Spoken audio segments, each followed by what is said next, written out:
আসসালামু আলাইকুম। আমি এলিজা শখের রান্নাঘরে আপনাদের সবাইকে স্বাগতম। আজকে আমি আম দিয়ে ডাল রান্না করব, সেই রেসিপি আপনাদেরকে দেখাচ্ছি।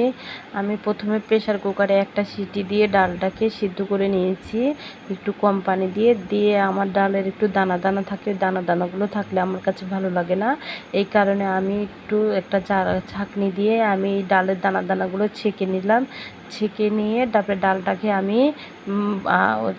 হাঁড়িতে দিয়ে দিলাম। দিয়ে এখন আমি ডালটাকে বলক পারবে, আর আমি ডালের ভিতরে কয়টা আম দিলাম, দিয়ে ওই পারে দিয়ে দিলাম। দিয়ে আমি ডালটা বলক পারা পর্যন্ত ওই পারে চুলায় আগুন হবে, আর এই সাইডে আমি ডালটাকে বাগার দিব, সেটার জন্য রেডি করে ফেললাম। প্রথমে কয়েকটা শুকনো মরিচ দিলাম, লাল করে ভেজে নিয়েছি। আর আমি দেশি রসুন আমাদের একটা কাঠের কুটনি আছে, কুটনি দিয়ে কুটে ছেঁচে দিয়েছি। দেশি রসুন একটু দিয়েছি, আর একটু আমি আবার রসুন পেঁয়াজ তেল সব কিছু একটু বেশি খাই।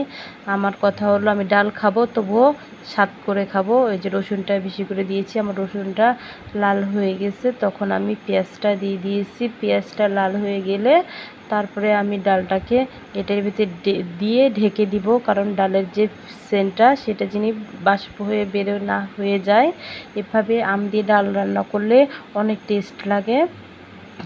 আমার হাতের ডাল সবাই অনেক পছন্দ করে। আসলে আমি সব কিছুই খালি বলি যে আমার হাতে এটা পছন্দ করে, ওটা পছন্দ করে, কিন্তু সত্যিই সবাই পছন্দ করে। সেজন্যই আপনাদেরকে বলতেছি, আমি একটু বানিয়ে মিথ্যা বলছি না। যদি আপনারা আমার হাতে ডাল খান তাহলে বলতে পারবেন। আমার একজন ভাই আছে, সে বলবে বোন তোর বাসায় গেলে ডাল রান্না করবি। আমার রাজশাহী থেকে আমার ভাইরা এসেছিলো, তাও ডাল রান্না করার জন্য পছন্দ করতো।